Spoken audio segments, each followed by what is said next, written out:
So I've been using the iPad mini A17 Pro for the past 3 weeks, okay? And this video would be my super honest opinion based on my day-to-day usage about Apple's mini tablet. Let's go.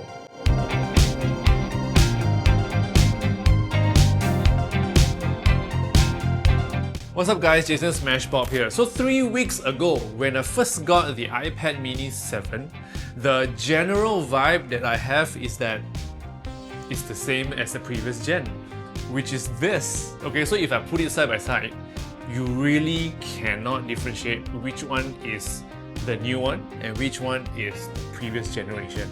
Apart from this part, okay, so on the new iPad mini 7, the back here it actually says iPad mini, but on the old one it says iPad. Okay, so probably that's the only way for you to differentiate which one is new and which one is old, because if you compare, the screen is the same size, the camera is the same, the camera on the front is also on the same location, which is here, and even the speaker is the same. So that actually gave me an impression that, oh, Apple is not even focusing on trying to improve the iPad mini for consumers. But since I have to review this, I have to, share with you guys whether this is worth using or not. I've made it a point for myself to actually use it as my daily tablet for everything iPad for the past 3 weeks, okay? And at the end of the 3 weeks, which is now, my sentiment is that I love the iPad mini. So the biggest reason, okay, that contributes to my opinion that I actually love the new iPad mini is definitely the size, okay, and the portability of it. I actually been using it to watch movies, to play games, to go on social media, and I even use Final Cut Pro on the iPad mini. Size-wise, I always tell my friends it's the perfect tablet to bring around. 8.3 inches, okay, it's basically between the iPhone and also like the bigger iPad. This is the only device that you can get a big screen and you can bring around just like this. And apart from that, the iPad mini 7 is probably the only iPad that is like a tablet, because every other iPad in the iPad lineup by Apple now, they are all trying to replace the laptop with like the horizontal, the landscape positioning usage, and also like the magic keyboard, keyboard accessories and stuff like that. They are actually trying to turn the iPad into a laptop. But the iPad mini, because of its size, there's no magic keyboard, there's no keyboard folio or whatever, hence it remains as a tablet. So if you ask me, what is the iPad mini 7 for? Simple. It's for consuming. So let's start by talking about what's improved from the previous generation, which is this, okay, the iPad mini 6. Well, it's now using the A17 Pro chip, okay, which is available for the iPhone 15 Pro series last year, with some slight downgrade in the specs, but it is too little to be bothered about, okay? So you really don't have to care what is the slight difference. You just need to know that the chip is actually from last year's iPhone 15 Pro series, okay? So because the chip is as good as last year's Pro iPhone, this thing can actually do a lot of things, okay? Multitasking, playing games, editing videos. I've been editing Final Cut Pro videos on this using the Apple Pencil Pro by, dragging timelines and slicing videos and stuff like that. No problem. I've been also using the iPad mini to edit photos on Lightroom. No problem.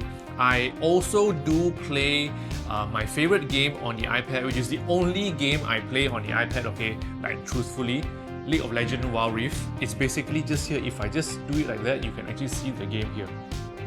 Ta-da! So that's basically my Wild Rift game.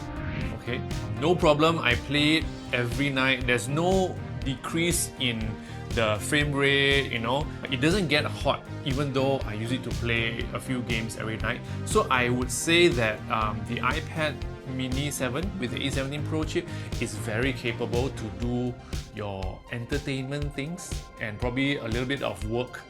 If you consider, editing videos and editing photos is your work, then yeah, you can also do a little bit of work. The next improvement is this.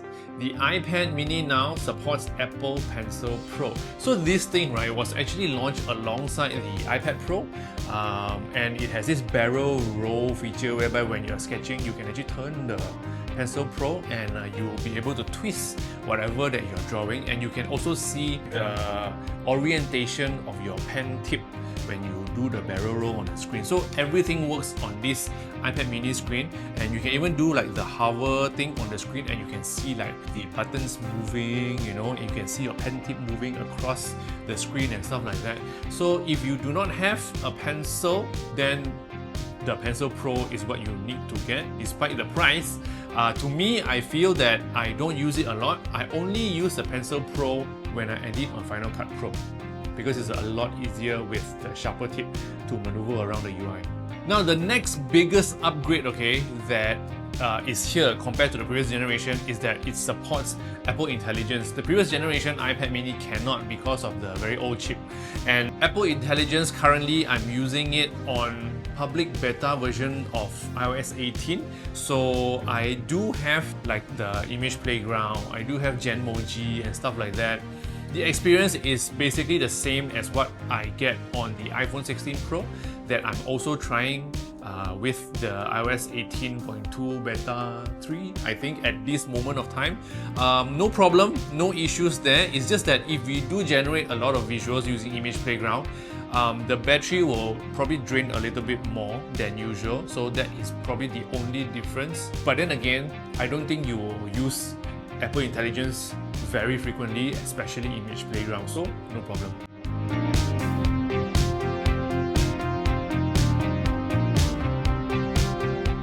So speaking about battery, from my day-to-day usage, I'm using it just with Wi-Fi. There's no eSIM inside, okay? Based on my usage, I can actually use it for a few days before I charge, even though I play Wild Rift every night, okay? Which is good, because the previous generation, which is this, the battery dies very quickly because of probably like the battery health, or because it's already too old. It's been a few years now, so the battery health is not very good. But new one, good. No need to charge every day.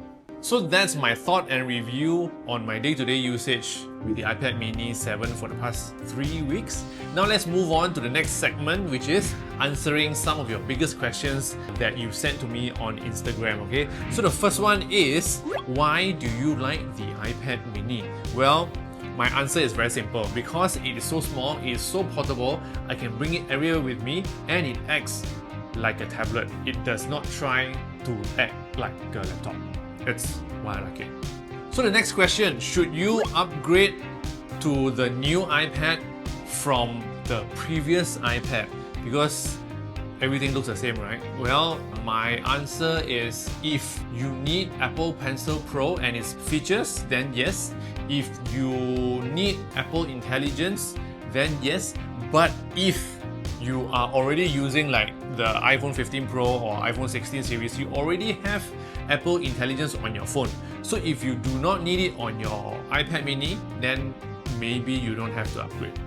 The next big question, okay, what do you think of the jelly scrolling issue? Because apparently only the iPad mini has this issue whereby when you scroll too fast, you will actually get to see the UI move from one side and then to the other. So one side is always scrolling faster than the other. But with this iPad mini, I actually don't notice it. Not sure if it's my eyes or what, but I also did not notice it on the previous generation, okay? So if I cannot notice it, I feel that most people also won't be able to notice. Hence, I feel that I can say that the jelly scrolling issue is non-existent when you're using it on a day-to-day basis. So no need to worry, no need to bother about it. And the last big question that many people want to know, okay, should you get the iPad mini or the iPad Air? Well, I cannot tell you which one to get first, but you need to think, do you want a bigger iPad or do you want a smaller iPad? Do you want to bring the iPad out of the house with you all the time, or you just want to use a tablet in the house? Because if you want to bring it out, just like me, I also always bring this out because I have very big cargo pants pocket. I put it in my pants pocket and it actually fits, hence I love bringing it out. So if you want to bring out the iPad mini is probably your option. If you want a bigger iPad but you don't want to bring it out because it's heavy, because nowadays even the iPad Air is heavy when you pair it with the case and also like the keyboard and stuff. So it's actually quite heavy. It's almost like bringing your MacBook out. I would say decide whether you want to carry the weight out or not, and then you should know which iPad to get.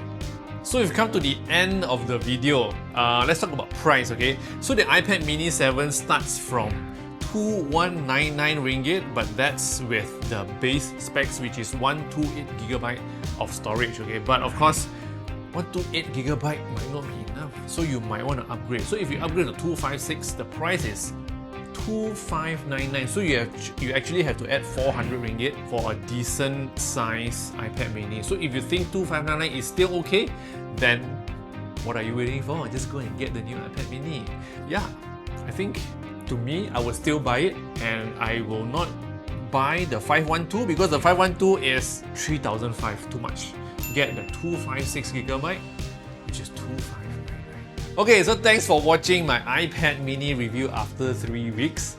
If you love videos like this, don't forget to subscribe, okay? Subscribe, very important. Click on the red button below. Actually, it's not red anymore. Click on the subscribe button below the video, share this video with your friends, and follow me on all social platforms. My name is smashpop, and I'll see you in the next video. Yo!